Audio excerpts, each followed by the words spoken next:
When my wife was packing for her work trip, I noticed birth control pills among her things, but I just had a vasectomy. Later that evening, I quietly swapped them for a powerful laxative and smiled, saying, "Good luck at the conference." I could only imagine the embarrassment she faced in front of her colleagues. It's 2 a.m., that cursed hour when the world is silent except for one sound, specifically designed to test human sanity. A steady, passive-aggressive drip, drip, drip. The kitchen faucet, my nightly nemesis, is back at it. Each drop feels like the universe is tapping Morse code for "you married wrong." Meanwhile, my wife Madison is sleeping beside me like she's auditioning for a mattress commercial, mouth slightly open, breathing deep, absolutely unbothered. If peace had a face, it'd be hers. If insomnia had a victim, it'd be me. I stare at the ceiling for a while, hoping the noise will magically stop or I'll spontaneously lose hearing in one ear. Neither happens. Instead, the drip syncs perfectly with my heartbeat, like some twisted duet. Finally, I throw off the covers and sigh, the kind of sigh that lets the whole house know I'm suffering. Madison doesn't move. Of course not. She sleeps through thunderstorms and fire truck sirens.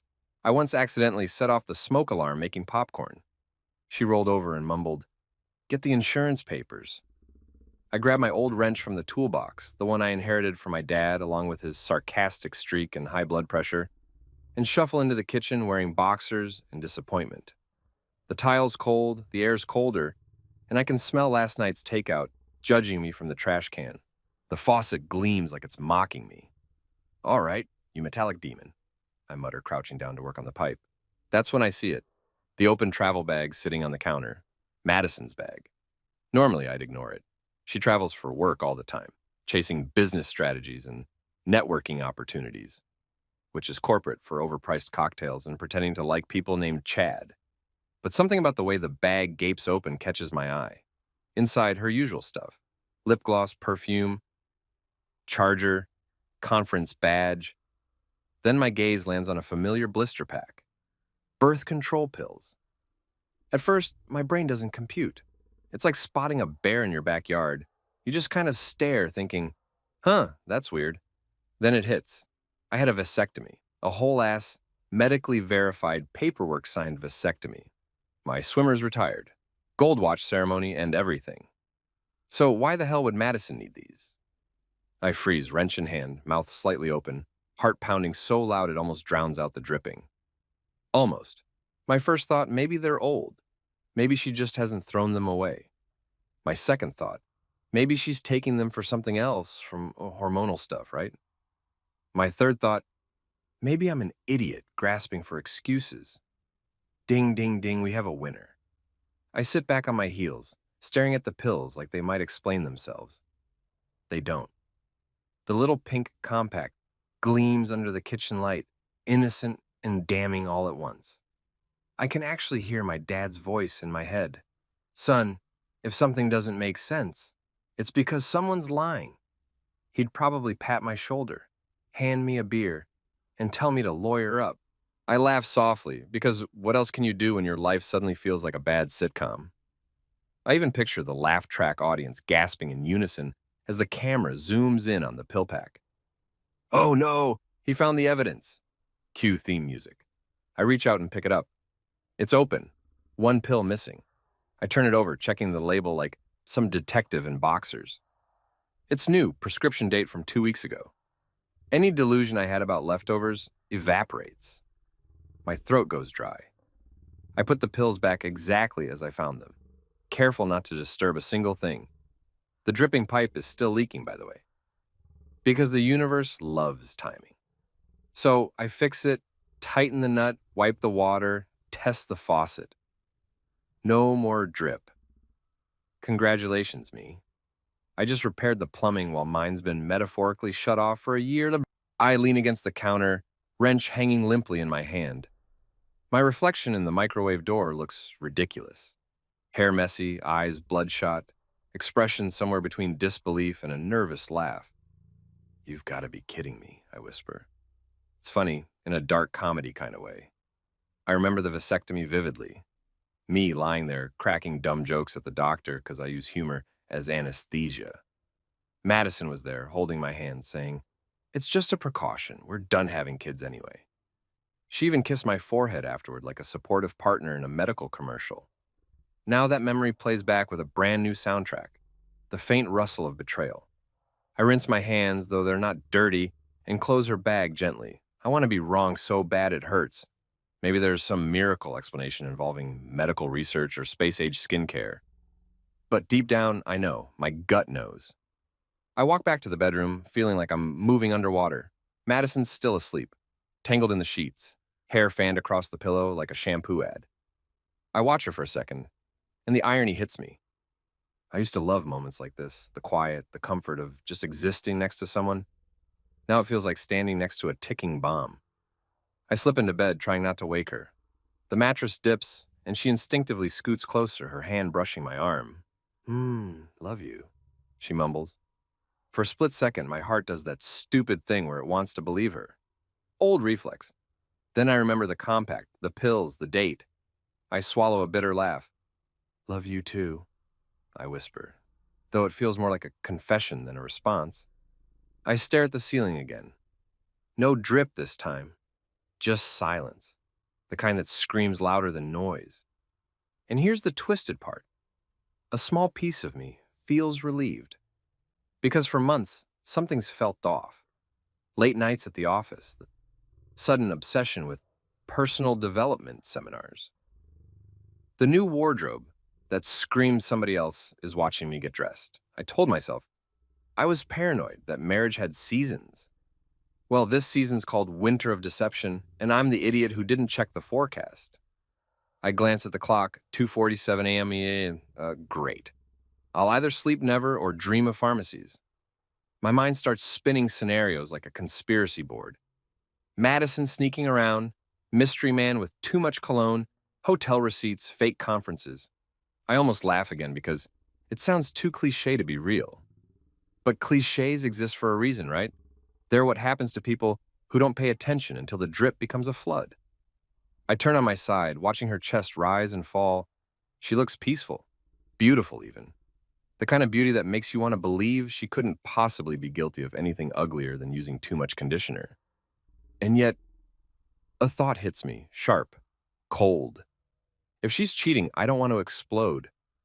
I want to understand. I want to see the full picture before I act, because once I act, there's no going back. My dad always said revenge tastes best when it's slow cooked. So I make a quiet promise to myself, right there in the dark, I'll play dumb. I'll listen, observe, collect evidence like a polite little detective in sweatpants. She won't see it coming because Madison underestimates quiet men. She thinks silence means surrender. She doesn't realize silence is where I sharpen knives. The room feels heavy, thick with secrets and fake peace. Outside, the neighborhood's dead quiet except for a stray cat yowling like it knows drama's about to drop. I close my eyes, forcing my breathing to match hers. Tomorrow, I'll fix the smile, pretend everything's fine, flip pancakes, crack jokes. But right now, lying next to her, I know something fundamental has shifted. Marriage is weird. You spend years building routines, inside jokes, shared playlists, matching towels, and then one small discovery cracks it open like an egg. Suddenly, you're analyzing everything. The way she said, good night, the delay before she answered texts, the new perfume that a coworker recommended. It all rearranges itself into a story you wish you hadn't read. I whispered to the dark, you really messed with the wrong plumber, Mads. It sounds ridiculous, but it helps. Humor's my armor, sarcasm my shield. If I start crying now, I'll never stop. I roll over and face the wall. My brain replays the drip sound even though it's gone. Each phantom drop reminding me that every leak starts small. One crack, one oversight, one moment you didn't double check. I fixed the pipe tonight, but the damage isn't in the plumbing. It's in the trust. And unlike faucets, there's no wrench for that. Sleep doesn't come easy. When it finally does, it's shallow and restless. Full of warped dreams where wrenches turn into microphones and Madison's whispering love you on a stage lit by flickering fluorescent lights. I wake just before sunrise, heart pounding, drenched in sweat, not sure if it's the dream or the truth that scared me more. The drip's gone, but the realization isn't. It echoes louder than any noise could. My marriage is leaking, and no amount of tightening will hold forever. The next morning smells like burnt coffee and betrayal. The sun's streaming through the blinds like it's mocking me for still being here, playing the role of loving husband. Madison's already up, humming off key in the kitchen. Normally, I'd find that cute. Today, it sounds like a war chant. I drag myself out of bed, pull on sweatpants, and glance in the mirror. I look like the before picture in an antidepressant ad. When I walk into the kitchen, she's flipping pancakes with that fake domestic bliss energy influencers post on Instagram. "Morning, babe," she says cheerfully, as if she didn't just leave her secret pills in plain sight last night. "Sleep okay?" "Like a baby," I reply, forcing a smile. "Woke up every hour crying." She laughs, but it's that tight kind of laugh people use when they're deciding if you're joking. I sit down at the table, and she pours coffee into my mug like nothing's wrong. "Got a big day today," she chirps. "Conference prep. I'm flying out tomorrow morning." I sip my coffee, bitter, perfect. "Seattle, right?" She nods, brushing her hair out of her face. And I notice she's wearing that navy blouse, the one she calls her power shirt. Translation: the one that gets her the most compliments from men who think cologne equals charisma. "Just a few days," she adds quickly. "Team building, strategy sessions, networking, you know how it is." Yeah, I know exactly how it is. The way she says team building sounds like code for coordinated adultery. "Networking sounds exhausting," I say, stabbing a pancake like it owes me money. "It's not so bad," she says, eyes sparkling. "Connor Blake's going to be there." There it is, the name, Connor. I've heard it before, casually dropped here and there, always with that little uptick in her voice, the one that says, "I'm pretending this guy doesn't make my serotonin spike." I swallow a bite, chew slowly. "Connor, right? The consultant guy?" She nods eagerly, completely missing the sarcasm dripping off my words. "Yeah, the one I told you about. He's brilliant. He's been mentoring me, helping me think more strategically about my career." I want to ask, strategically, as in horizontally, but I don't. I just raise an eyebrow and say, "Sounds educational?" "Oh, it is," she says, flipping another pancake like she's performing for Food Network. "You'd love him. He's super creative, really innovative." "Uh-huh," I mutter. "Bet he is." Madison's phone buzzes on the counter. She glances at it, smiles, and types a quick reply before I can even blink. I don't have to look to know who it is. I've seen that grin before. It's the same one she used to give me before she remembered who I actually am. "Conference updates?" I ask casually. "Yeah," she says too quickly. "Just coordinating schedules." "Schedules, right." I take another bite, nodding like I'm buying it. "Gotta make sure those panels are lined up." She blinks. "Panels? You know, conference panels. The ones where people talk about synergy and market penetration while secretly planning to hook up in the hotel bar." She laughs again, but this time her eyes flicker, just for a split second, before she forces a grin. "You watch too many movies." "Maybe," I say, but they get a lot right. For a while, we just eat in silence. She scrolls through her phone between bites. Every few seconds, she giggles. Giggles. Actual giggles. Madison never giggles. She's the kind of woman who finds tax deductions interesting and emotions inconvenient. So yeah, when she giggles, someone else is typing the punchline. "Who's funny?" I ask finally, feigning curiosity. "Oh, no one," she says, too fast, eyes glued to her screen. "Just a meme from the group chat." I sip my coffee, pretending to accept it. Inside, I'm already planning an entire psychological warfare campaign. The birth control pills were a grenade. This? This is confirmation the pin's been pulled. She stands up and starts packing her lunch. "I might need to leave early tomorrow," she says, tossing protein bars into her tote. "The team's meeting at the airport lounge." "Teamwork makes the dream work," I say, my voice so sweet it could rot teeth. "You got everything ready?" "Almost." She turns and her perfume hits me. Expensive, floral, way too much for an early morning flight. "Can you grab my dry cleaning later?" "Of course," I say, smiling. "Anything for my career-driven wife." "Thanks, babe." She leans in, kisses my cheek, and for a moment, I almost forget. Almost. Her lips are soft, her tone normal, her routine perfect. She's got this down to a science. And maybe that's what stings the most, how effortlessly she lies. When she disappears upstairs, I just sit there, staring at the half-eaten pancakes. They look as tired as I feel. The house is too quiet now. I glance at her phone, still lit up on the counter.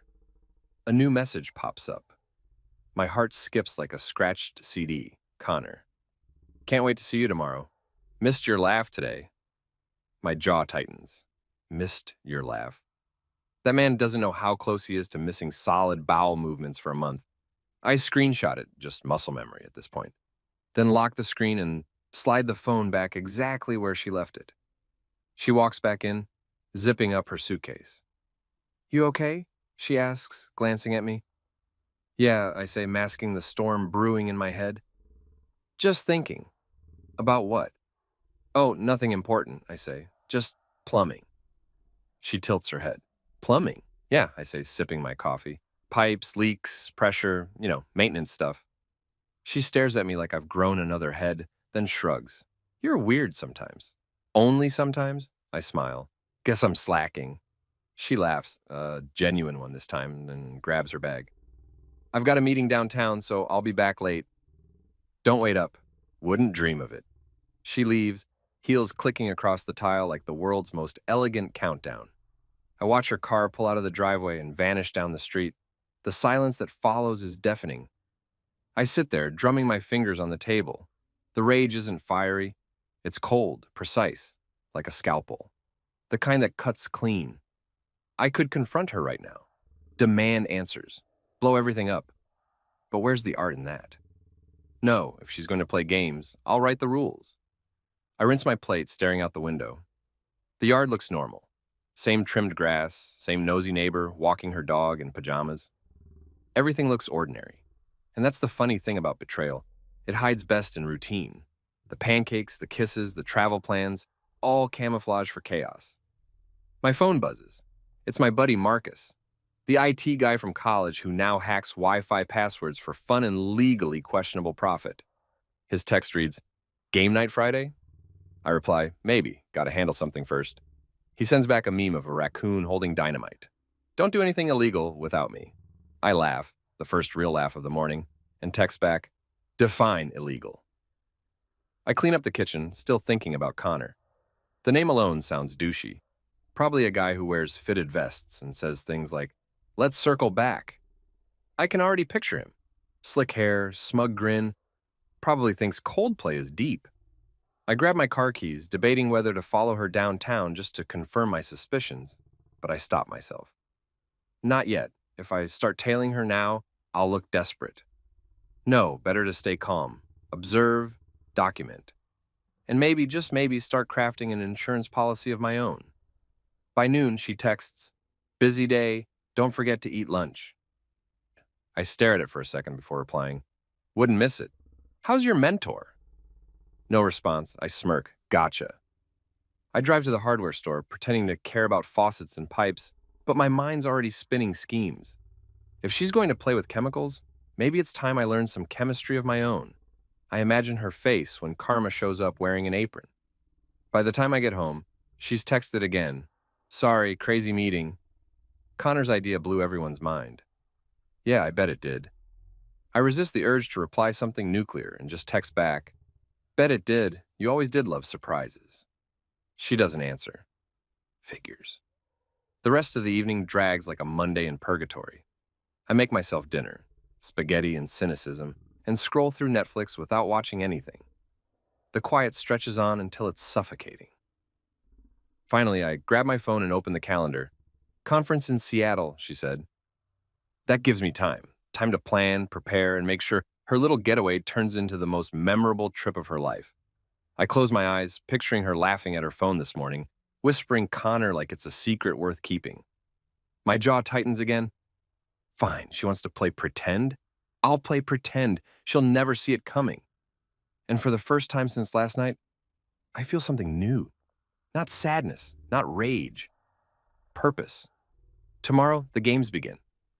By the next morning, I'd reached that level of calm that's scarier than rage. The kind where you're sipping coffee, scrolling the news, and planning psychological warfare like you're ordering pizza. Madison was in the shower singing Shivers by Ed Sheeran, which felt painfully ironic considering I was about to give her a reason to experience actual shivers. Her suitcase sat half open on the bathroom counter, all perfectly packed.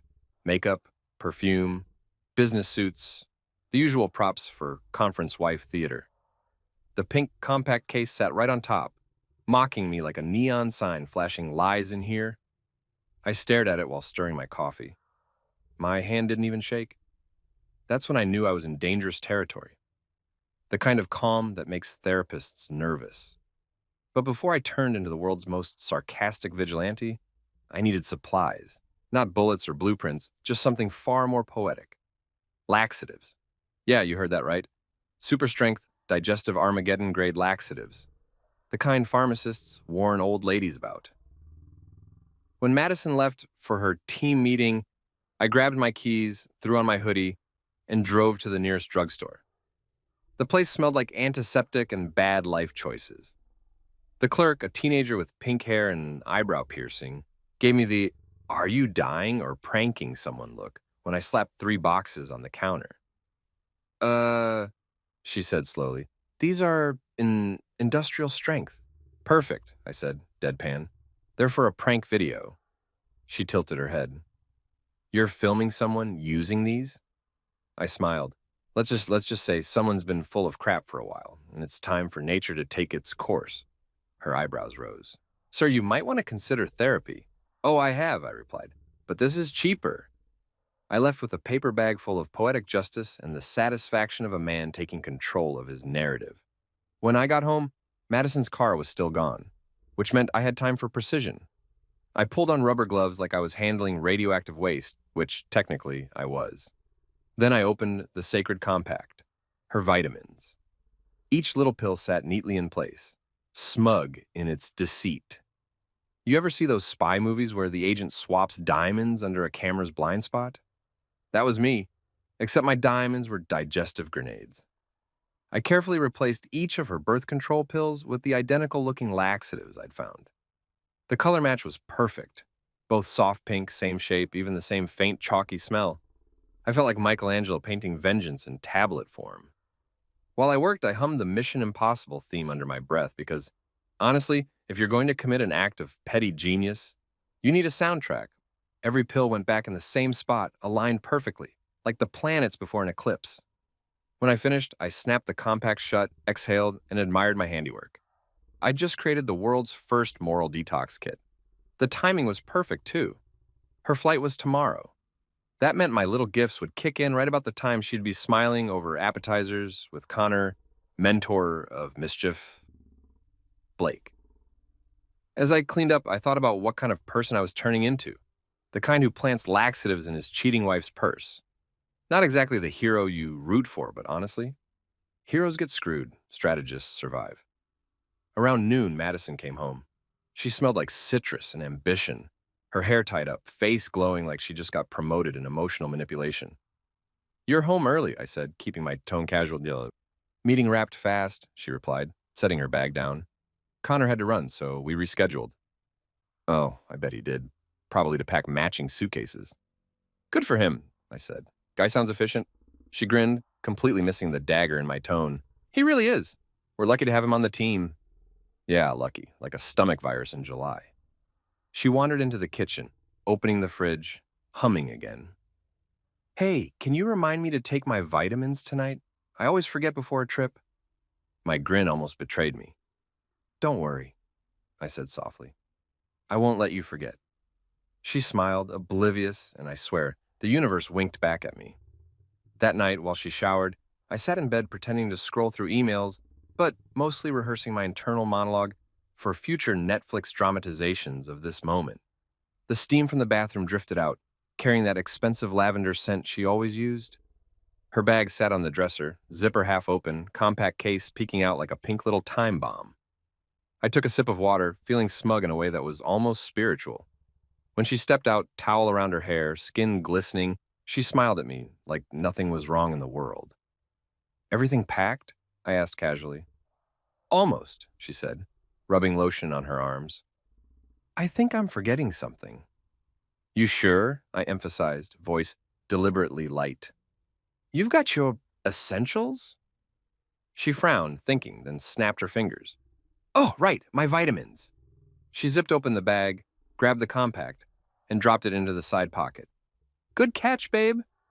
Anytime, I said, giving her a grin that probably should have tipped her off if she wasn't blinded by guilt and perfume. She walked over, kissed me on the forehead, and said, "You're my rock, you know that?"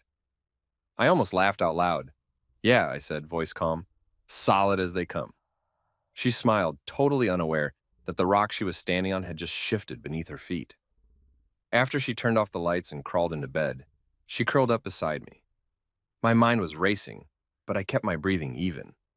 She rested her head on my chest, and I stared at the ceiling, the ghost of last night's dripping sound echoing faintly in my head. This time it didn't irritate me. It motivated me. I knew people might call me petty for what I'd done. But here's the thing. Betrayal demands creativity. Anybody can scream, throw things, or walk away. It takes real art to make karma punctual. I lay awake for hours thinking about Connor. I pictured him with his stupid, innovative smirk, talking about synergy, while pretending not to stare at Madison's legs. I wondered if he had any idea he was about to experience secondhand consequences. He probably thought he was invincible, the office golden boy. Well, gold melts under heat, and my plan was about to light the furnace. The next morning, Madison was up early, buzzing with excitement. "Flight's at 9, she said, brushing her hair while checking her phone. Connor texted, "They're meeting at the lounge first." "Oh," I said, pretending to be impressed. "Team strategy, right?" She nodded, missing the sarcasm completely. "Yep, we've got a presentation on new marketing funnels." "Funnel," I muttered. "That's one word for it." She raised an eyebrow. "What?" "Nothing," I said quickly, standing and stretching. "Just thinking about plumbing again." She rolled her eyes. "You and your pipes." "Yep," I said, smiling faintly. "It's all about pressure and timing." She laughed, kissed me goodbye, and grabbed her suitcase. "I'll call you tonight," she said cheerfully. "I'll be waiting," I said, and meant it, just not for the reasons she thought. After she left, I watched her car pull away until it disappeared down the street. Then I leaned against the doorframe and exhaled. It was strange. Part of me felt powerful, the other part hollow. Love and revenge mixed like bleach and ammonia, intoxicating, but you can't breathe for long. I poured myself another cup of coffee and stared at my phone. My thumbs hovered over Marcus's name. He was my chaos consultant, the friend who once hacked his ex's Spotify just to replace every playlist with breakup songs. If anyone could appreciate what I'd done, it was him. I texted, "Operation Vitamin Swap complete." He replied instantly. "You didn't, I did." "Bro," he texted, "you're either a legend or going to hell with VIP seating." "Probably both," I wrote. He sent back a string of laughing emojis and the words, "Record everything." "Don't worry," I murmured aloud, setting the phone down. "I intend to." That evening, Madison texted me a photo of her hotel view, some skyline shot probably taken from Google Images. "Miss you already," she wrote. "Sure you do," I muttered. I smiled, replied, "Miss you too," and set my phone on the counter. Then I waited. I poured whiskey, turned on the game, and counted the hours. Somewhere in Seattle, the lovebirds were having dinner, and somewhere between the appetizer and dessert, her internal symphony would start. I pictured the scene vividly, Madison laughing, flipping her hair, suddenly pausing mid-giggle, eyes widening in alarm. Connor probably asking, "You okay?" while she excuses herself, clutching her stomach like karma just punched her from the inside. I raised my glass to the empty room. Cheers to gastrointestinal justice. The sound of the ice clinking against glass was almost poetic. By midnight, I got a text. Just 2 words, "Rough night." I laughed so hard I almost dropped my phone. No context needed. The silence after that text was even sweeter. No follow-ups. No "love you." Just digestive despair. As I turned off the lights and headed upstairs, I felt lighter than I had in months. I wasn't healed, not yet, but I'd taken back control. The best revenge isn't destruction, it's watching someone's lies implode on themselves while you calmly sip your drink. And as I slid into bed that night, alone but oddly at peace, I whispered into the dark, "Sleep tight, Madison. Hope you packed extra toilet paper." Madison left for the airport at 6 a.m. sharp, perfume cloud first, Suitcase second, conscience last. I stood by the door sipping coffee like some suburban sentry, watching her Uber pull away through the drizzle. She waved once before disappearing around the corner, a vision of confidence and betrayal dressed in beige trench coat chic. The taillights blinked twice. And I swear the universe blinked back at me like the Showtime champ. I didn't move for a full minute. The silence that followed was heavy, the kind that hums with possibilities. Then, methodically, I set my mug down, stretched, and got to work. Step 1, secure the intel. Step 2, enjoy the show. Marcus was already awake, of course he was. The man treats caffeine like a religion, and answered my call on the first ring. Please tell me you're calling to brag, he said instead of hello. Oh, I'm calling to upgrade your day, I replied. You remember that email tracker you showed me, the one that lets you monitor opens, forwards, all that good stuff? He groaned. Bro, that was supposed to be for client security audits, not marital espionage. Relax, I said, pacing the living room. It's for personal growth, self-awareness. I just want to be aware of who my wife's aware of. There was a pause. Then his chuckle crackled through the speaker. You're unbelievable. Give me her company domain and I'll set you up. You'll get a ping every time she sends or receives something spicy. Marcus, my friend, I said, grinning, you're not just an IT guy. You're karma with Wi-Fi. 30 minutes later, I was logged into an interface that looked like NASA for nosy husbands. Colored dots, timestamps, subject lines. It was beautiful. My own little control room of poetic justice. At 9:12 a.m., her first email popped up. Flight boarding now, so excited to see everyone. Attached photo, her boarding pass, latte in hand, face glowing with filtered joy. I could practically hear the fake cheer through the pixels. Enjoy your flight, I muttered. Hope turbulence hits right after beverage service. I spent the next hour tinkering with the sink she'd nagged me about for weeks. Fixing leaks felt symbolic now, closing the gaps, tightening control. Every turn of the wrench whispered, You're getting there, buddy. By noon, the pipe was fixed, the house spotless, and my phone buzzed again. New mail. See you tonight, Connor. There it was. The smoking emoji gun. I didn't even open it. Just forwarded it to myself, archived it in a folder I'd already named Exhibit A Stupidity, and leaned back in my chair. Funny thing, I wasn't even angry, not anymore. Anger's loud and clumsy. What I felt now was surgical. Around lunchtime, Madison texted a picture of her hotel view. Generic skyline, suspiciously spotless windows, clearly stock photo lighting. Room's great. Miss you already. Sure you do, I said aloud, clicking open the live flight tracking tab Marcus had built into my dashboard. Her plane had landed 2 hours earlier. The tracker showed she was already checked into her company's Slack. She was alive, online, and about 6 hours away from gastrointestinal destiny. To celebrate, I made a sandwich, poured another coffee, and queued up the Office reruns. Because nothing pairs with impending chaos like deadpan humor. Between bites, I drafted a mental script for later. Act supportive, sound loving, hide the smirk. By evening, my phone lit up with another alert. Madison's work calendar update. Dinner with Connor and team. 7 p.m. The universe had officially confirmed its RSVP. Dinner at 7, I said to no one, raising my glass of water like a toast. May the odds be ever in your colon's favor. Marcus texted a meme of a ticking time bomb labeled Taco Bell. I almost spit my drink. You think it'll hit tonight? He wrote. Right around dessert, I replied. Poetic timing. At 7:04 p.m., another ping. An outgoing email titled, Running a bit late to the panel dinner. See you soon. The timestamp glowed like fate's countdown clock. By 8:10, nothing. At 8:17, my phone buzzed. One text, 2 words. Don't ask. I laughed so loud the neighbor's dog barked. I couldn't help picturing the scene. The elegant conference restaurant, dim lighting, everyone sipping wine while Madison tries to smile through the opening salvos of gastric regret. Connor, oblivious, complimenting her presentation while she sweats through polite small talk. Then the panic, the polite excuse, the power walk that turns into a sprint. 8:30, another buzz, Marcus again, update. She texted, don't ask. There was a pause, then a string of laughing emojis, and one word, legend. I tossed my phone onto the couch and doubled over laughing until my stomach hurt more than hers probably did. For once, I didn't feel like the guy holding the short end of the stick. I was the one writing the script. When the laughter died down, I poured myself a beer and opened her email dashboard again.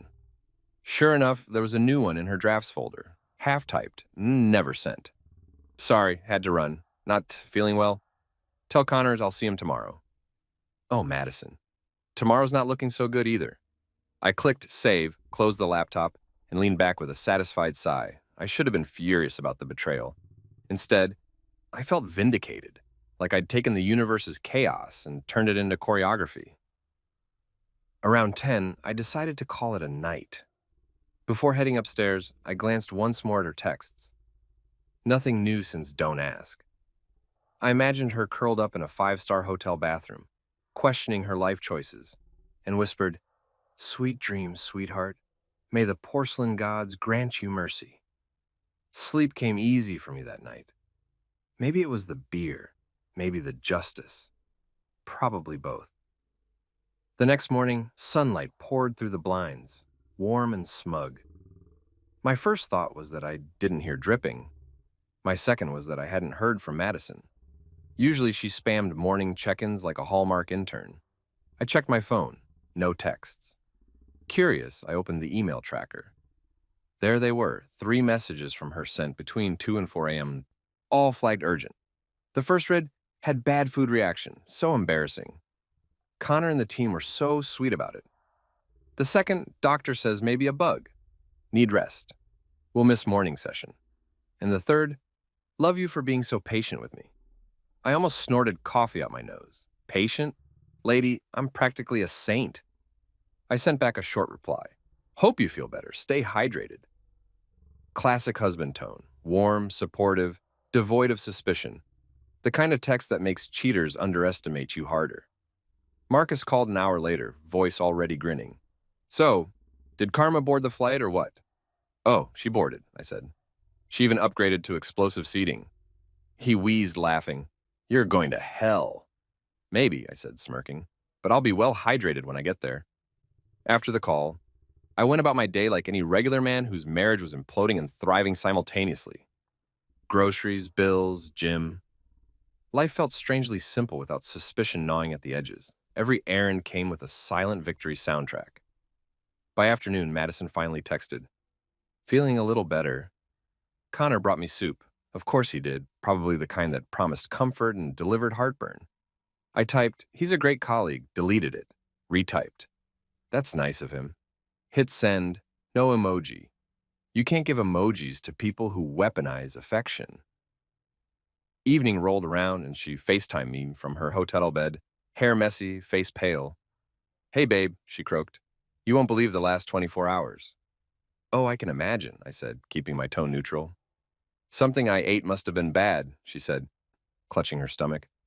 "I threw up half the night and, you don't want to know the rest." I raised an eyebrow. "Seattle cuisine can be tricky. Too much variety." She groaned. "I never want to see seafood again." "Maybe stick to simple meals," I suggested, trying not to grin. "Yeah," she said weakly. "Connor said the same thing." "I bet he did," I muttered. "What?" "Nothing, just take care of yourself." She smiled faintly. "You're so good to me." If irony had a face, it'd be mine in that moment. "Always," huh? I said. "Now get some rest. Big day tomorrow?" "Yeah, we've got another presentation." "Wonderful. Don't strain yourself." When we hung up, I stared at my reflection in the black screen. I looked calm, too calm. Maybe I should have felt guilty. But guilt's for people who started wars, not the ones who end them elegantly. Before bed, I opened her Instagram. There it was. The conference's official page had posted group photos. Everyone was smiling. Madison, however, looked like she'd just lost a round with destiny. Pale, forced grin, holding a water bottle like it was holy scripture. Comments poured in. "Trooper, hope you feel better, Mads. You're such a dedicated professional." Dedicated, all right. To chaos. I couldn't resist. I liked the post. Subtle move, strategic placement. If she saw the notification, it'd remind her that I was always watching, supportively, of course. Later that night, Marcus texted, "You realize you just created the digestive equivalent of a Greek tragedy, right?" "Yep," I typed back. "And Act 2 starts tomorrow." The next morning, a new email appeared in my tracker. Flight change request. Apparently, she was trying to come home early. The subject line said it all. Need to rest and recuperate. Of course you do. Karma's not done with you yet, sweetheart. I poured another coffee and smiled.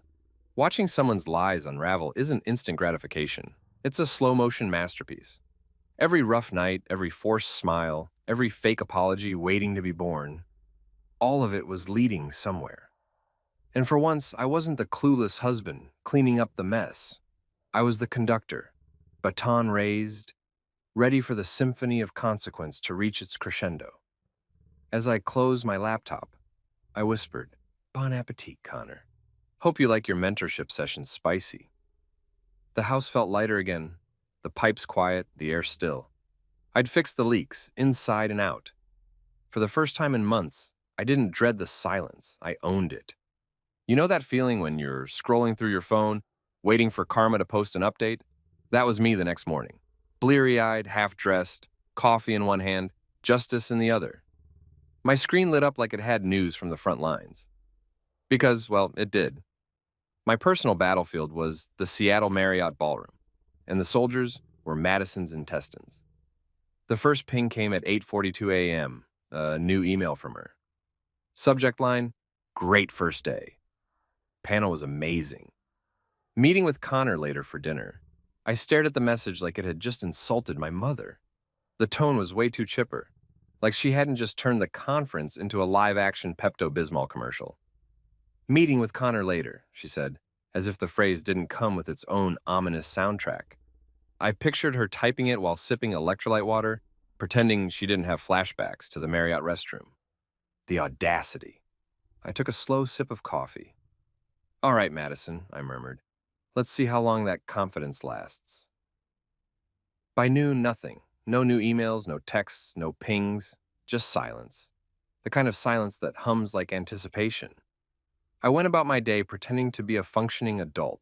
Grocery run, a call with a client, fixing a squeaky cabinet door, but really, I was waiting for Karma to clock in again.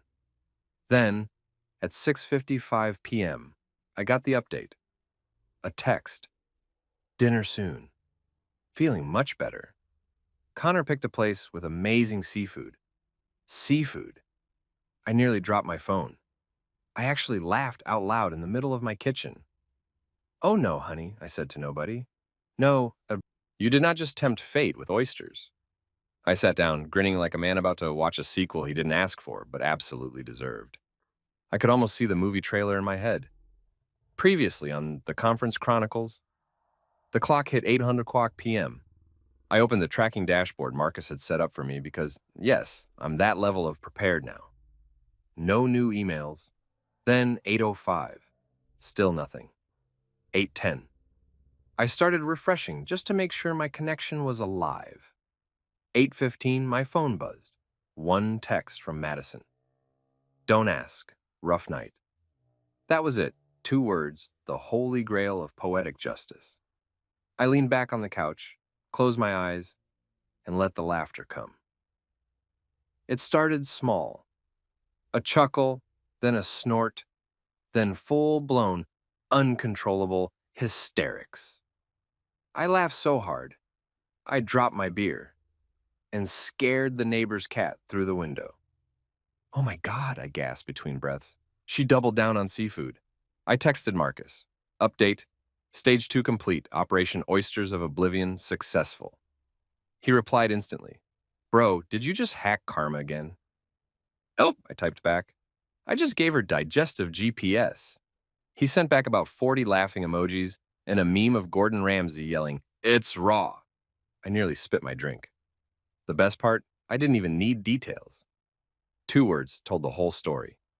Somewhere in Seattle, Madison was probably gripping the tablecloth, trying to smile through a gut apocalypse while Connor panicked and called for the check. Maybe she blamed the shrimp. Maybe she blamed stress. But deep down she knew. Her body knew. The betrayal had finally gone full circle, internal and external. For the rest of the night, I checked my phone like it was a live sports ticker. Nothing else came through, but the mental image kept me entertained for hours. The next morning, I got up early, whistling. I made pancakes again, partly because I was craving them, partly because I enjoyed the irony. When your wife's on a seafood cleanse from hell, syrup and butter taste like victory. Around 9:30 a.m., I checked my phone. A new email from her firm's social media account popped up. They'd posted photos from the conference dinner. Everyone looked radiant. Fancy dresses, wine glasses, perfect smiles. Then I saw her. Madison, front row, pale as printer paper, smiling, and like someone trying to pretend they hadn't just sprinted back from the restroom. The comments section was comedy gold. Feel better soon, Mads. You were such a trooper last night. Still glowing? Girl. Oh, she was glowing all right. Probably from dehydration. I screenshotted the post and sent it to Marcus. Live footage from Disaster Central. He texted back, I can't breathe. Is that a bottle of water or holy water in her hand? I zoomed in on the photo. Probably both, I said out loud, grinning. The best part? The hashtags. Hash, team building, conference goals, and dedication. I laughed so hard my stomach hurt. Madison's version of dedication involved PowerPoint slides and porcelain altars. I kept scrolling, and sure enough, there she was in another shot, standing next to Connor. He looked uncomfortable, like a man whose mentee had just made his dinner memorable for all the wrong reasons. My favorite part? The caption. Our leaders inspiring confidence and resilience. I raised my coffee mug in salute. To resilience, I said. May it hold through turbulence on the flight home. The rest of the day passed in this weird haze of satisfaction and disbelief. It's not that I enjoyed her suffering. Okay, maybe a little. But mostly, it was about balance. For months, I'd been gaslit into feeling paranoid, like my instincts were defective. Turns out, they were just Wi-Fi enabled. Later that afternoon, she called. Her voice was soft, weak. Hey, babe. Hey, I said, casual. How's Seattle treating you? She groaned. Don't even ask. I caught some stomach bug or food poisoning or something. I barely made it through the dinner. Oh, no, I said, keeping my tone steady. Everyone else okay? Yeah, she muttered. Just me. Wow, I said. Unlucky, must have been something you took. Silence, just long enough for the tension to become visible through the phone. Then she said, what's that supposed to mean? Nothing, I said quickly, too quickly. Just, maybe your stomach's sensitive. She sighed. I hate this. I was supposed to present tomorrow, but I can barely move. Rest up, I said kindly, and drink lots of water. Hydration's key. She murmured something grateful and hung up. I set my phone down slowly, smirk fading into a thoughtful expression. The funny thing is, a part of me wanted to feel bad. Like, okay, maybe I'd taken it too far. But then I remembered the pills, the texts, the fake smiles. The sympathy evaporated faster than her appetite. That night, Marcus came over with beer and wings. You, my friend, he said, dropping onto the couch, are an artist. Michelangelo painted ceilings. You painted karma. I grinned. It's all about brush control. He opened his beer. So what's next? Nothing, I said, taking a sip. I'm just going to sit back and enjoy the reruns. Karma's doing great on its own. He laughed. You're scary when you're calm. Calm is where the power lives, I said. You can't throw punches if you're too busy swinging. Around 9 p.m., another ping from her email dashboard. Subject, apologies for missing the session. Feeling under the weather, but we'll be back tomorrow. Attached photo. Madison in her hotel bed, laptop open, pretending to work remotely. I zoomed in. She looked miserable. The caption might as well have read live from Disaster Central, Episode 2. I sent it to Marcus. The saga continues. He texted back, Bro, she's turning into a miniseries. I chuckled and turned back to the TV, feeling oddly peaceful. The kind of peace that only comes from knowing someone's finally facing the music they wrote themselves. The next morning, I woke up to another text. Hey, I'm feeling a bit better. Connor brought me breakfast. Sweet, right? Sweet, I repeated out loud. And suicidal. I didn't respond right away. I stared at the message for a while, thinking about how she could still play the part so convincingly. Even from the battlefield, she was performing, pretending this was normal, pretending she wasn't secretly unraveling. I guess that's what cheaters do best. They treat deception like customer service, smile through the complaint until someone hangs up. Finally, I typed back, "Glad you're improving. You've always been resilient." Sent it, no emoji. Tone, ambiguous. The kind that keeps people awake wondering what you really meant. I went to work on some projects, whistling again. It hit me that the drip from the sink, that endless taunting sound, was gone. Fixed.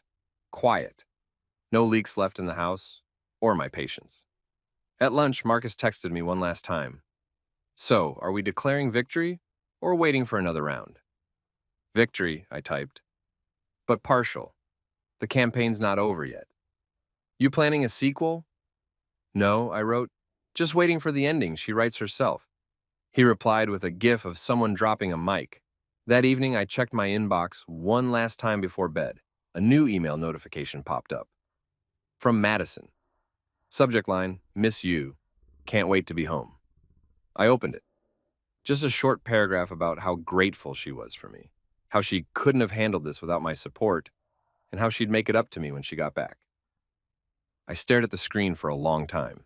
The words looked sincere, but sincerity is just decoration when it comes from a liar. I smiled anyway, typed back a simple, "Can't wait either, get some rest."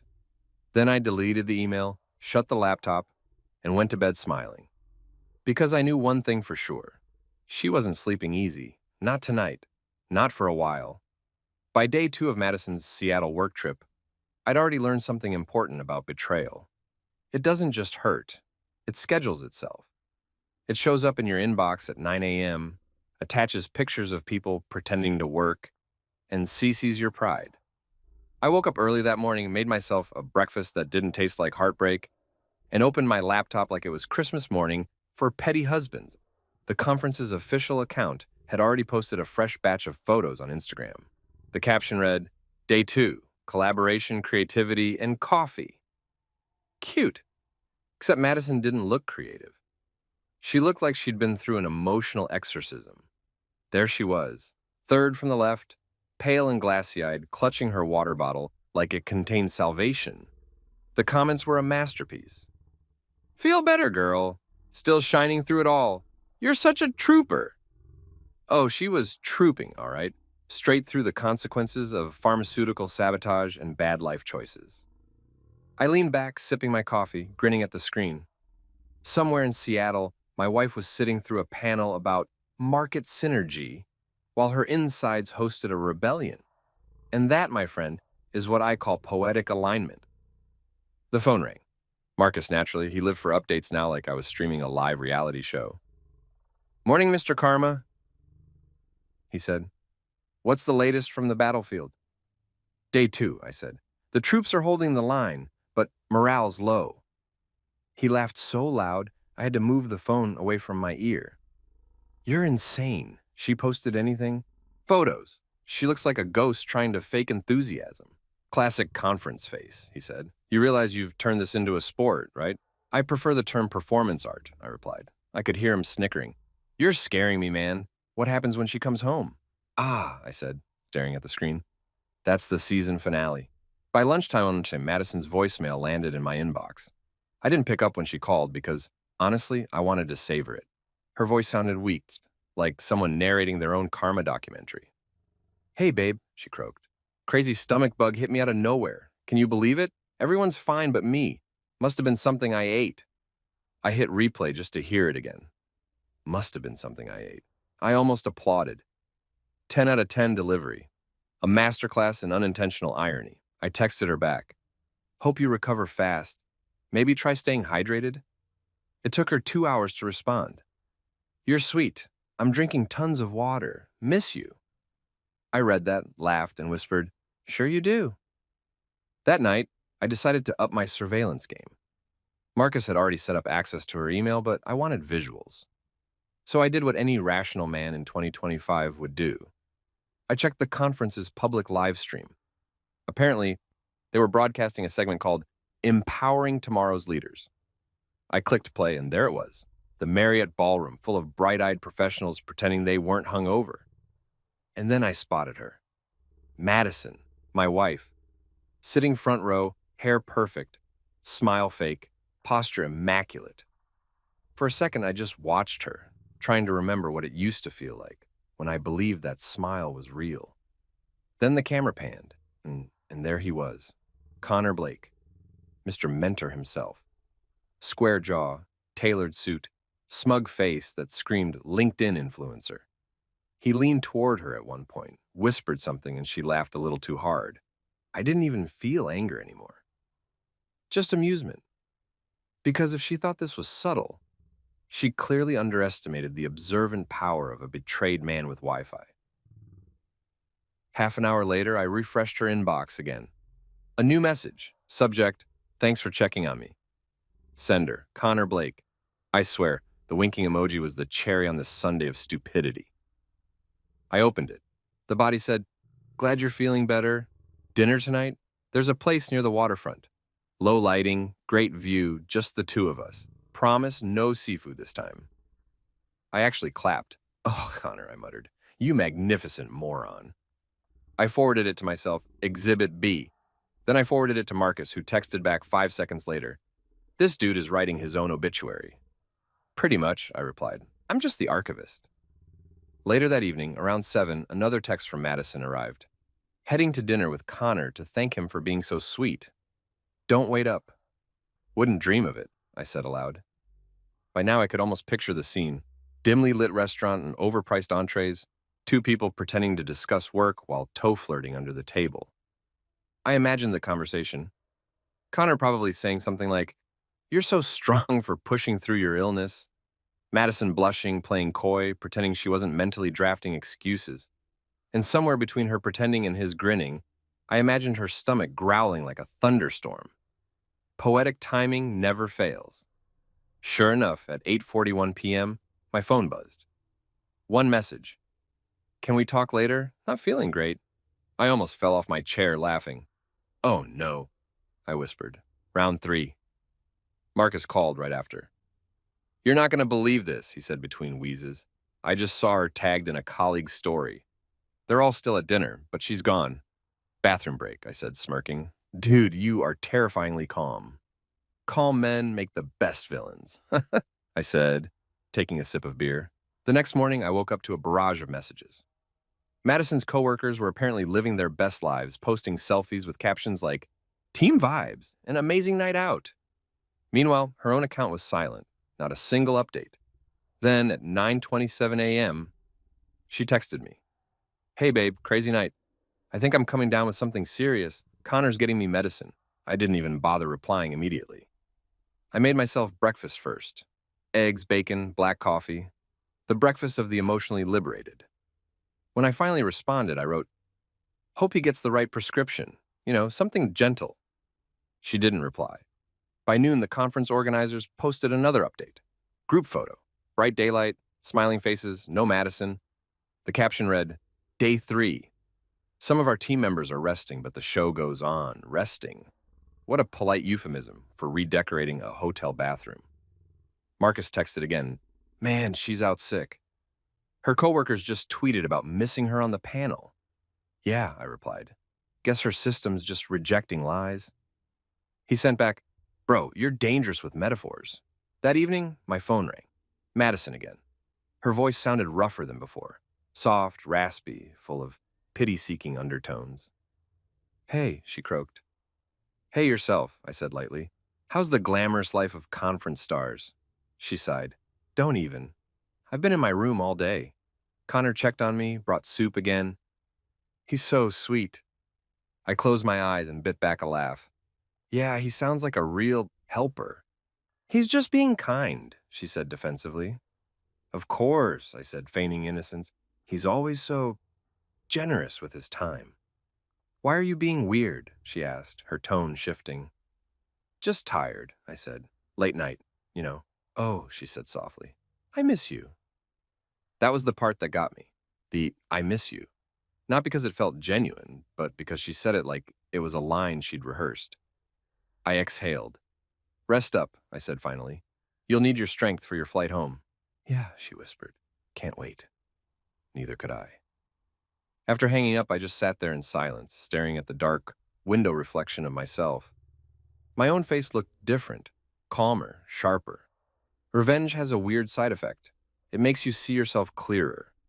Not the angry version, not the desperate one, the controlled one. I thought about how easily people rewrite stories. In Madison's version, she was probably the devoted wife with a random stomach bug, suffering nobly while working hard for her career. In mine, she was an actress finally slipping out of character. And I decided something right then.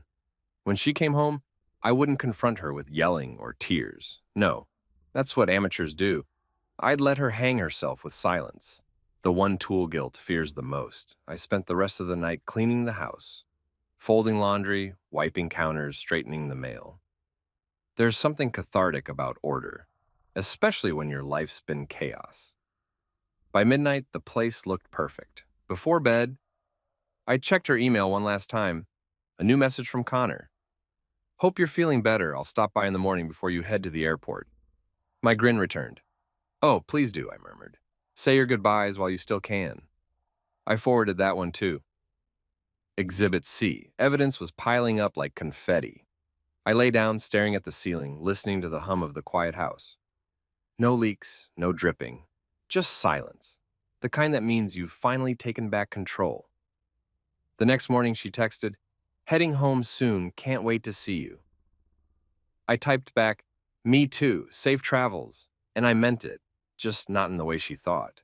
Because while she was boarding her flight, clutching her water bottle, and pretending her stomach wasn't holding a grudge, I was preparing for the next act. The homecoming. The grand reveal. The final test to see how long she could keep lying when every word she spoke already echoed through my inbox. Karma had done its part. Now it was my turn to finish the story. By the time Madison's flight landed, the house looked like a commercial for forgiveness. Candles lit, soft music playing, countertops spotless. You'd think Martha Stewart had staged the aftermath of a scandal. I wanted the place to scream normal, because nothing messes with a liar's head like calm. It's unnerving, like smiling at a raccoon that knows it's been caught stealing. I parked myself at the kitchen island, scrolling through emails like I hadn't been tracking her every digital breath for days. My phone buzzed. Marcus. She landed yet? He asked. Touchdown 15 minutes ago, I said, staring at the flight tracker. Operation Halo begins, he laughed. You naming your acts now? It's theater, I replied, and the audience is just me, Karma, and a plate of pancakes. I hung up when I heard the garage door open. Her suitcase wheels echoed across the tile. Click, click, click, like a countdown clock. Then she appeared in the doorway, still in her airport clothes. Jeans, oversized sweater, sunglasses perched like she was shielding herself from guilt's glare. She looked tired. Not the I need sleep tired, the my soul wants a refund tired. Hey, babe, she said weakly, dropping her bag. God, I'm so glad to be home. Welcome back, I said, keeping my tone warm enough to confuse her. How was the conference? She sighed, rubbing her temples.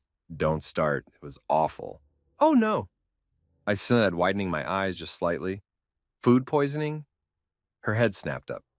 How did you... I shrugged. You mentioned feeling sick, remember? Must have been something you took. She blinked a little too long. Yeah, guess so. The pause stretched between us like invisible barbed wire. Then she gave this forced laugh. You're funny. You always know how to make me feel better. Funny's my survival mechanism, I said, smiling faintly. Want me to heat something up? Or are you still on the bland food and regret diet? She winced, but managed to laugh. Just tea. I watched her move around the kitchen. Slower, careful, like each step hurt. She opened cabinets she'd known for years, as if checking if something inside had changed. And maybe it had. The air itself felt different, charged. She finally sat across from me with her mug, both hands cupped around it like she was trying to absorb stability. I can't wait to sleep, she murmured.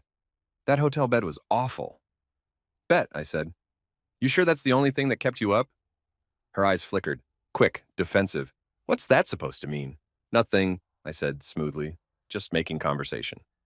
She stared at me for a long moment, searching my face.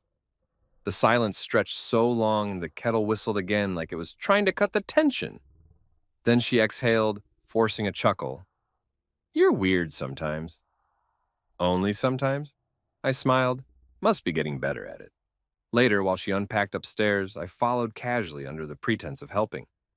Her open suitcase was a map of deceit, travel receipts, perfume-stained scarves, and that pink compact. I leaned against the doorway. You bringing souvenirs this time? She glanced back. Not really. Just tired. I nodded toward the counter. You left your vitamins out again. She froze mid-fold, then turned slowly. What? Your vitamins, I repeated, holding up the compact I'd placed neatly beside her bag. Gotta keep up with those, right? Her smile twitched. Right, my vitamins. I set it down and walked past her to the window, pretending to admire the view. Crazy thing about trips, I said lightly. They really help you see what's essential. Yeah, she said, voice tight. Perspective's good. I turned just enough to catch her expression. Her eyes darted from me to the compact, back to me. She knew. Maybe not the details, but she felt the current. People always do when the lies start running out of oxygen. I smiled softly. Glad you're home, Mads. Really. She forced a smile, too bright. Me too. That evening I decided to play host.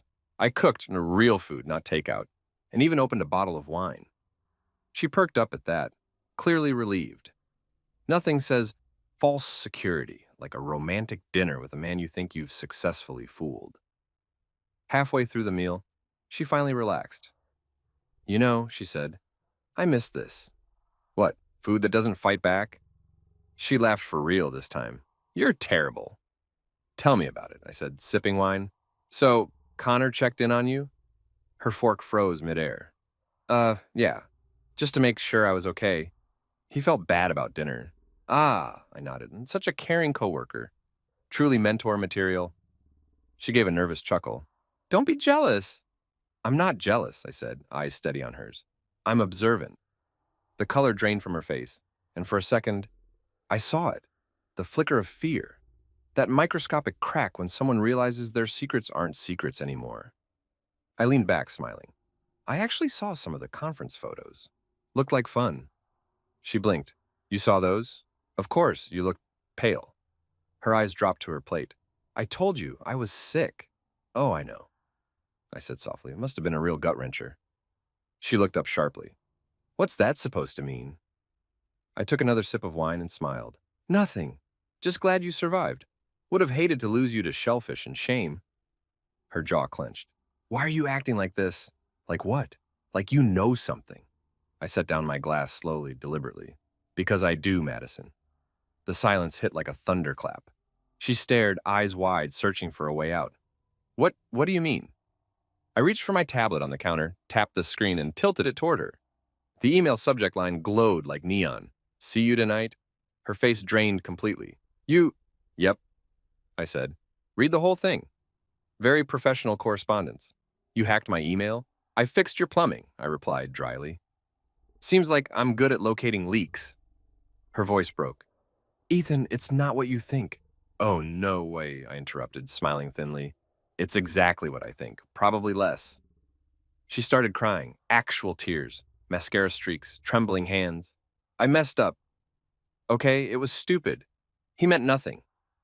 I exhaled, slowly shaking my head. You don't take birth control for nothing. Her lips parted, but no words came. The silence that followed was worse than shouting. Finally, I stood, gathering the plates. Dinner's over. Ethan, please, she said, following me. I'll end it, I swear. It was a mistake. Mistakes are forgetting your anniversary, I said, not turning around. This was a PowerPoint presentation with hotel reservations. She sobbed quietly. I don't want to lose you. I put the dishes in the sink and turned back, meeting her eyes. You already did. She slept in the guest room that night, or at least pretended to. I could hear her pacing, whispering on her phone once, probably to Connor. I almost pitied him, almost. He didn't realize he'd stepped into a story where the husband doesn't break down. He plans. I spent the night drafting an email to my lawyer friend, Rosa. She owed me a favor after I helped her brother get a job. Subject, urgent, separation papers. By sunrise, my decision was done. I wasn't angry anymore, just clear. Clarity is colder than revenge. It's surgical. When Madison came downstairs the next morning, eyes puffy, voice small, she looked like a child who'd broken something expensive. "Can we talk?" she whispered. "Sure," I said, flipping pancakes. "Because symmetry matters. We started with pancakes, we end with them." She sat quietly, twisting her fingers. "I'll quit my job if you want. I'll block him. Delete everything. Please, Ethan." I set a plate in front of her. "You don't need to do any of that." Her eyes brightened. "I don't?" "No, Matteo," I said calmly. "Rose is drafting separation papers. You'll be free to mentor each other in peace." The hope drained from her face so fast it almost made a sound. "You're joking." "Do I look like I'm joking?" Tears welled again. "You can't just throw away everything." "You threw it," I said, cutting her off. "I'm just sweeping up." She stood, trembling. "You're cruel." "No," I said, finally meeting her eyes. "I'm consistent. You just forgot what that looks like." She left the room sobbing. I sat there, eating pancakes, the syrup tasting sweeter than justice should. That afternoon, Rosa called. "You sure about this, Ethan?" "Positive." "She cheats, you humiliate her, and you still want to go through with legal separation? No reconciliation?" "Reconciliation's for people who believe the leak can be patched," I said. "I'm replacing the whole pipe." She laughed softly. "All right, papers will be ready tomorrow." After the call, I felt light, not happy and just free. The kind of freedom that hums quietly behind your ribs, reminding you've survived something. Madison didn't speak to me for the rest of the day. I didn't need her to. The silence said more than words ever could. When I finally passed by the guest room that night, I noticed her compact case sitting on the dresser, lid open. She'd replaced the pills. New pack, same color. Poetic, really. I stood there for a long moment, then whispered, "Careful what you swallow next time." When I finally went to bed, the house was still. No dripping, no crying, no lies bouncing off the walls. Just quiet, clean quiet.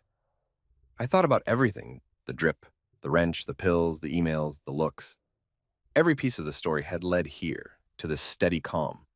It wasn't revenge anymore. It was resolution.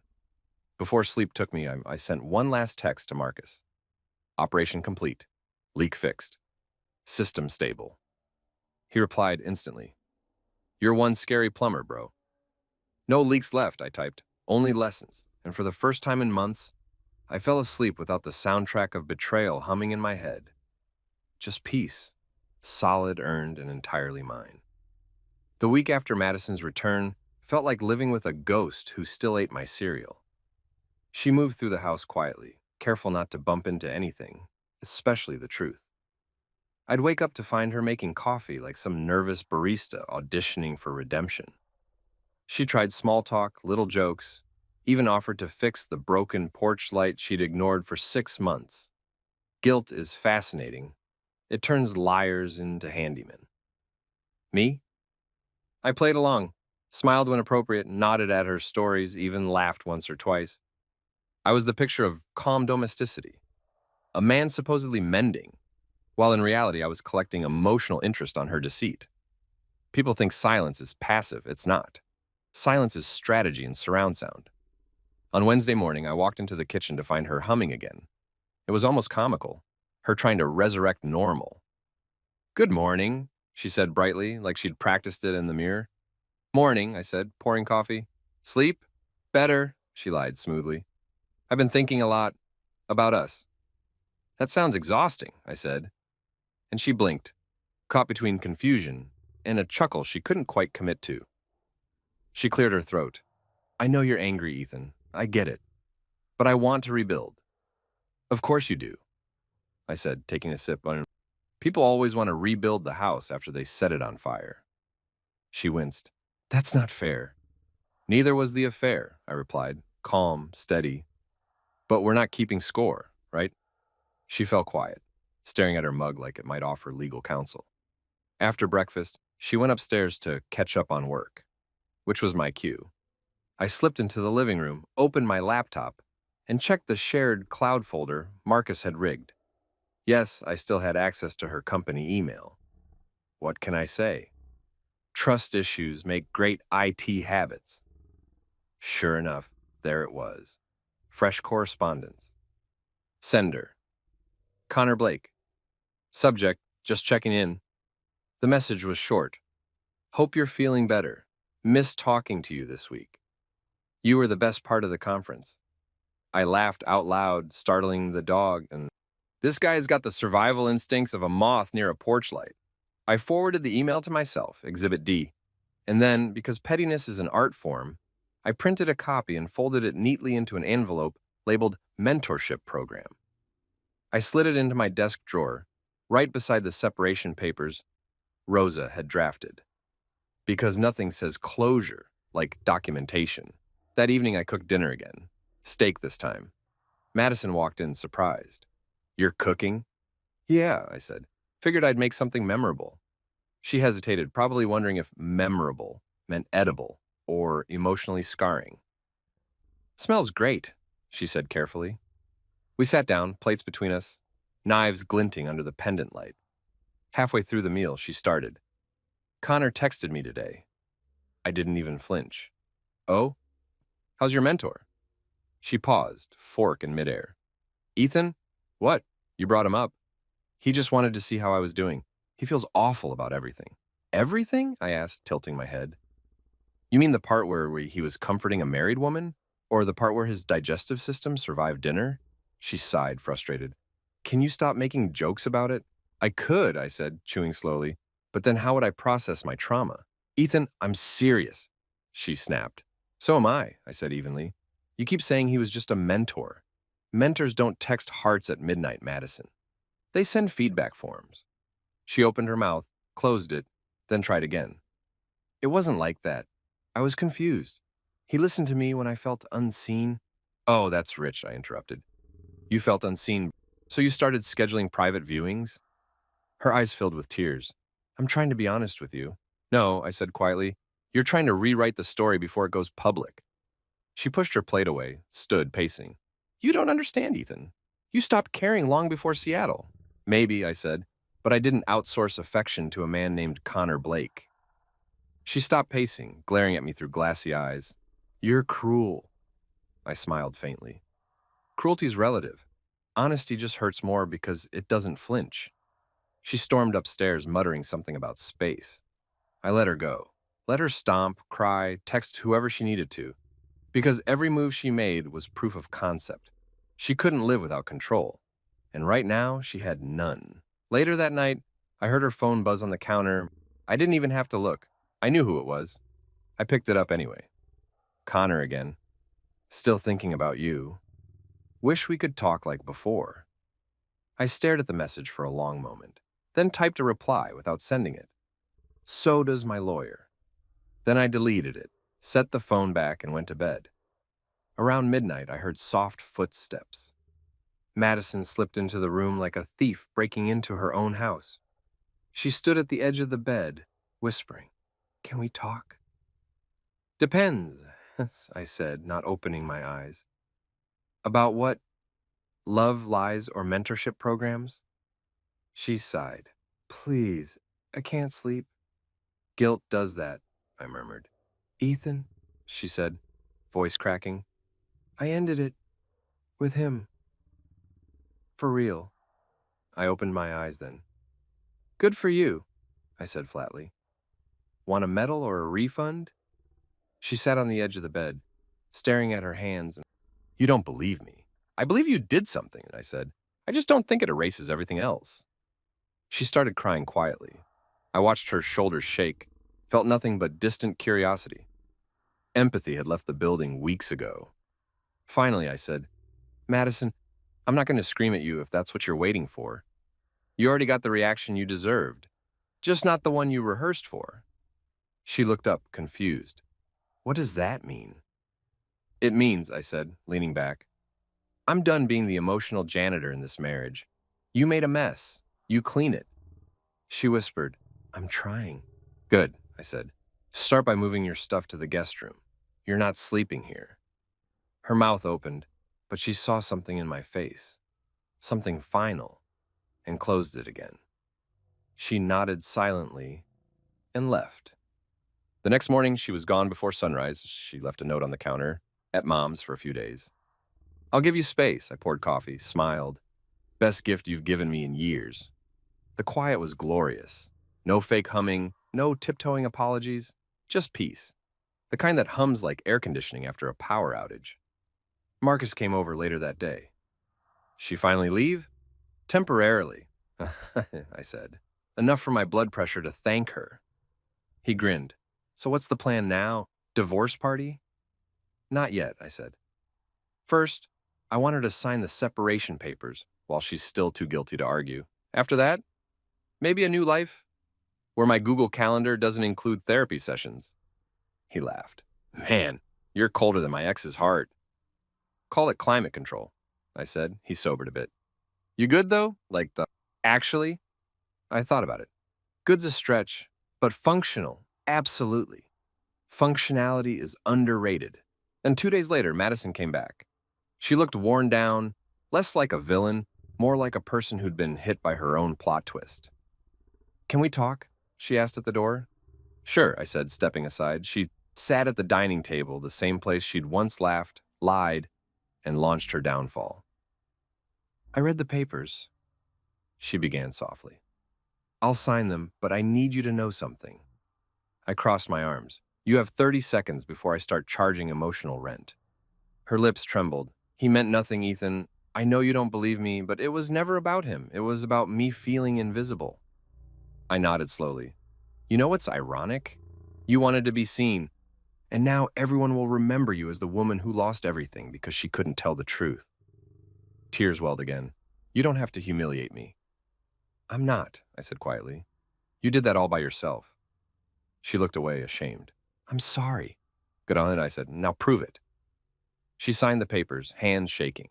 When she finished, she slid them across the table, like they might explode. There, happy? I looked at her for a long moment. No, I said honestly, but free. She nodded slowly, stood and walked toward the door. But before she left, she turned back. Do you still love me? The question hit harder than I expected, not because of sentiment, but because of timing. She had the audacity to ask now, when love was the only currency she'd bankrupted herself out of. I took a breath. Love, I said. Sure. So in the same way you love the house you had to sell after the fire, fond memories, zero attachment. She flinched, nodded once, and left. The door closed softly, almost respectfully, as if even it knew the drama had reached its final act. That night, I poured myself a drink and sat on the porch listening to crickets instead of lies. Marcus texted. She signed. Yep, I wrote back. Connor's next mentorship might involve a restraining order. He replied with a laughing emoji. So this is closure? No, I typed, smiling faintly. This is peace with better Wi-Fi.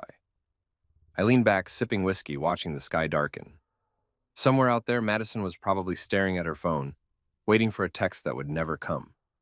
And for the first time, I didn't care if she cried, called, or cursed me. That was her homework now, self-study in consequences. Inside, the house was quiet again. My house, my rules, my silence. When I finally went to bed, I passed the kitchen counter and noticed her compact still sitting there, the same pink case that started everything. I picked it up, flipped it open, and looked at the new pills lined up neatly inside. Real ones this time, honest ones. I smirked. Too late for corrections, sweetheart. I set it down, turned off the lights, and whispered to the dark. Mentor problem solved. Divorce isn't a thunderclap. It's a slow drizzle that ruins every picnic you ever planned. By the time Madison came back for what she called closure, I was long past anger. Anger burns out. I had moved on to something better, clarity, that cold, glass-edge calm that makes even guilt sound like background noise. She texted the night before, "Can we talk tomorrow?" Just to end things properly. Properly, I muttered, reading it while brushing my teeth. Like there was a polite way to dismantle a marriage. I didn't reply. Let her marinate in the silence. The next morning, she showed up in that gray sweater she used to wear when she wanted to look soft and harmless. Too late for branding exercises. She stood on my porch clutching a folder and a coffee cup, like she was interviewing for a job she'd already been fired from. Can I come in? She asked. I opened the door. Technically, you still have a key. She smiled awkwardly. I didn't want to assume. Oh, please, I said, stepping aside. Assuming's your superpower. She winced, but didn't argue. Inside, everything was the same couch, same faint smell of lemon cleaner, but she looked at it like it was a museum of her mistakes. I motioned to the dining table. Have a seat. Let's do this exit interview. Her brow furrowed. Exit interview? Yeah, I said, pouring myself coffee. Standard corporate procedure. Discuss performance, reasons for termination, opportunities for improvement. She sat, eyes glossy. Ethan, please don't turn this into a joke. I'm not joking, I said lightly. I'm following HR protocol. She sighed, resting her elbows on the table. You really hate me. No, I said, sitting across from her. Hate takes effort. I'm just done paying emotional rent. She swallowed hard. I deserve that. Yep, I said, taking a sip. And a few other things, but we'll get to that. For a moment, neither of us spoke. She fiddled with the coffee lid, her wedding ring conspicuously absent. Mine, too, lay somewhere in a drawer next to expired batteries and memories. Finally, she said, Connor's transferring to another branch. I told him it was over. Corporate exile, I said, nodding. Nice touch. He's not the villain here, she said softly. Of course not, I said. He's just the supporting actor in your self-discovery arc. She closed her eyes, exhaling shakily. I know I hurt you. Good, I said. Awareness is step one. I didn't mean for any of this to happen. I leaned back, smirking. That's the funny part about meaning. You didn't mean to cheat, didn't mean to lie, didn't mean to keep me in the dark. That's a lot of accidents for one person. Tears shimmered. I loved you. Past tense noted. She looked up sharply. You really don't believe in forgiveness? Oh, I do, I said, just not recycling. Her jaw trembled. You're cruel. I'm consistent, I corrected. It's new to you, so it feels sharp. She looked away, wiping her cheek. I came here hoping we could talk like adults. We are, I said, setting down my cup. This is me being adult, calm, articulate, no yelling. Do you want me to yell? Would that make you feel better? She shook her head. I just want to explain. Then go ahead, I said, gesturing. The floor's yours. She took a breath. After your vasectomy, I felt disconnected. You were distant, focused on work. I felt invisible. Connor listened. It started as mentorship, then I raised a hand. Stop. Don't insult my intelligence with cliches. We drifted apart. He listened. I felt unseen. I've heard the script. You didn't trip into his bed because of emotional invisibility. You made a choice. Own it. She stared at me, lips quivering. I was weak. That's honesty, I said. Keep going. I don't expect you to take me back. I just want you to know I never stopped loving you. I laughed softly. You have a fascinating definition of love, Madison. In your world, love means strategic lies and travel rewards points. Please, she whispered, eyes shining. Don't do this. Do what? Hold up a mirror? She flinched, folding her hands. I miss us. Us? I said. There hasn't been an us since the night I fixed the leak. Her head snapped up. What? I smiled faintly. You remember that? The night I found your pills under the sink? That was the night I realized the marriage had a slow drip.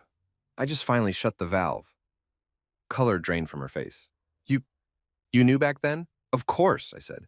I just wanted to see how long you'd keep selling fiction.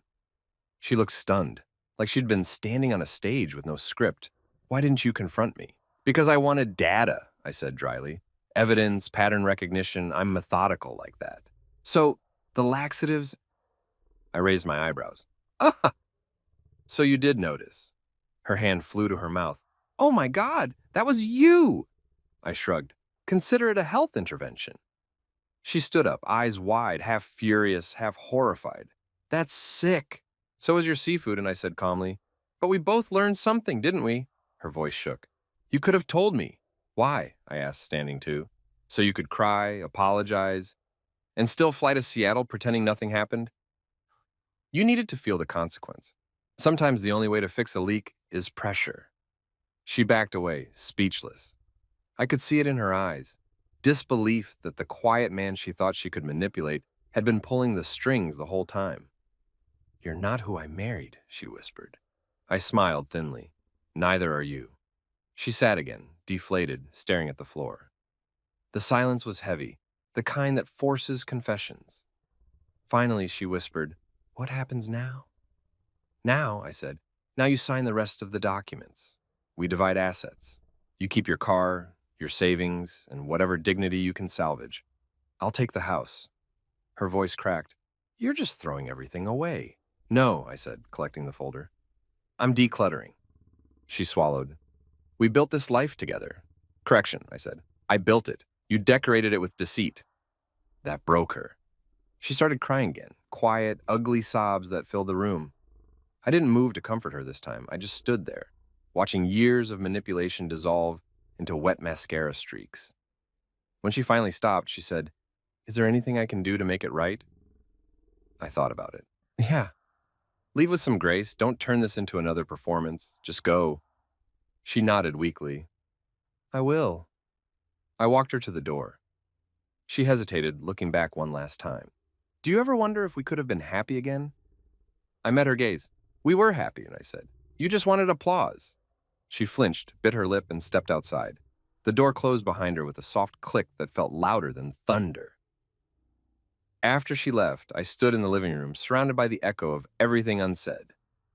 The silence was deafening, but clean. For the first time, I realized I wasn't angry anymore. Anger had served its purpose. Now I was just free. I poured myself a drink, sat on the couch, and stared at the papers she'd signed. My phone buzzed, a text from Marcus. "She gone?" "Gone," I typed. "So how's it feel?" I looked around. The light through the window hit the floorboards in perfect symmetry, no shadows. "Feels like breathing without static," I wrote back. He replied with a simple thumbs up emoji. And that was that. That night, I went through the ritual of closure. I deleted her photos from my phone, emptied the shared drives, archived every email. Then, out of pure pettiness, I framed the printed message from Connor, the "See you tonight, 1, and placed it in my drawer under the title Lessons Learned.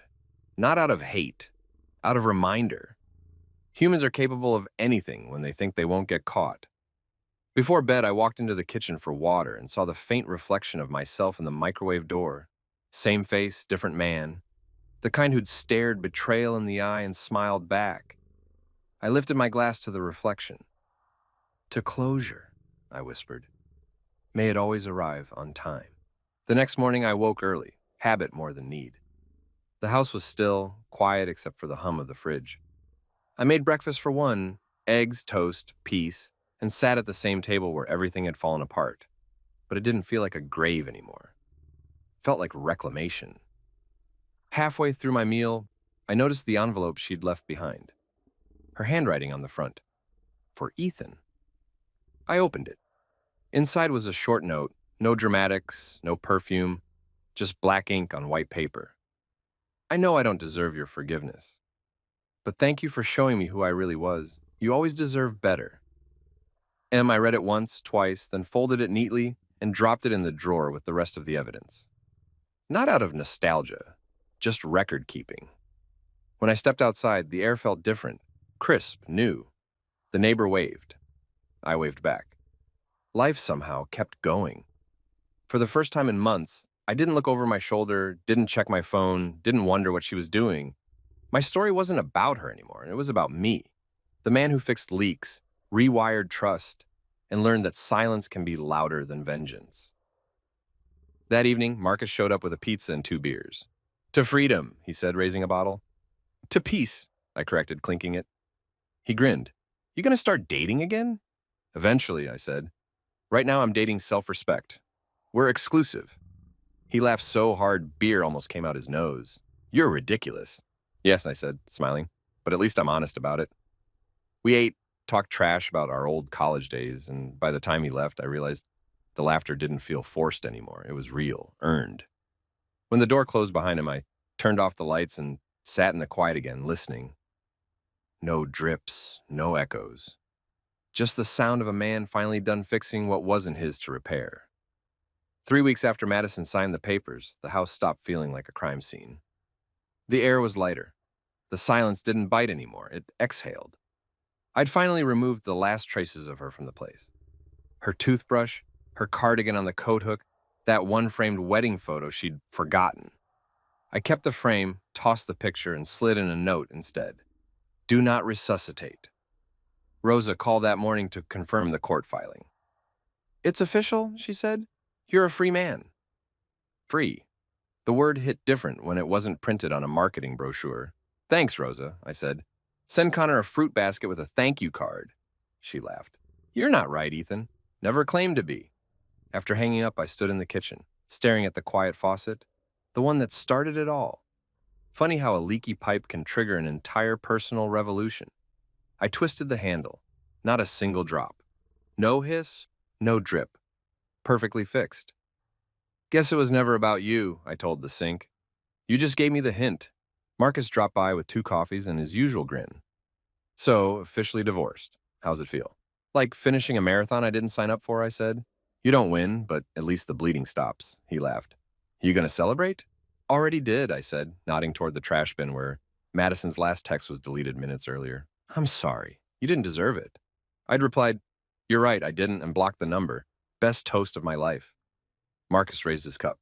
To poetic justice and solid plumbing, and to women who read pill labels. I added clinking cups. We sat on the porch for a while, watching the neighborhood kids ride bikes. He said, You ever think you'll trust someone again? Sure, I said. But next time I'm hiring an auditor before a wedding planner. He snorted coffee through his nose. You need therapy. I've got caffeine and a friend who hacks emails for fun, I said. That's cheaper. After he left, I cleaned the porch, turned off my phone, and let the quiet stretch. For the first time, the silence didn't feel like something missing. It felt earned. That evening, I took a long drive, no destination, just the hum of the road and the kind of peace that comes when there's nothing left to explain. The city lights blurred by like old arguments fading out of relevance. Somewhere between one red light and the next, I realized I wasn't thinking about her anymore.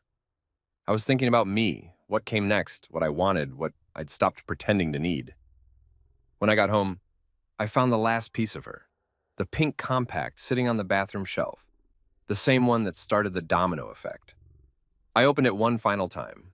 New pills inside, legit ones this round.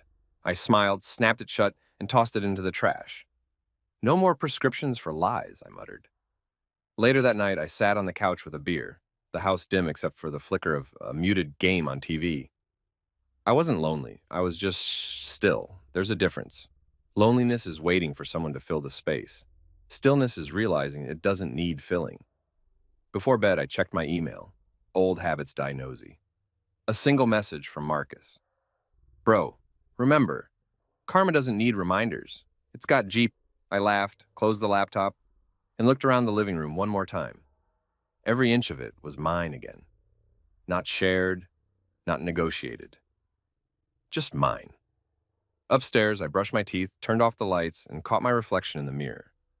The man staring back didn't look broken. He looked updated, like a version that had been debugged through hell. Congratulations, I told him. You survived love, plumbing, and Seattle. He smirked back. I climbed into bed, the sheets cold but honest, and let the dark wrap around me. The last thought before sleep wasn't about revenge or regret. It was relief. Madison could chase new beginnings, new mentors, new excuses. Me? I had peace, a quiet house, and the satisfaction of knowing that sometimes the cleanest break isn't from a person. It's from who you had to be to keep them. And with that, I turned off the light and finally slept without dreaming of drips, pills, or apologies.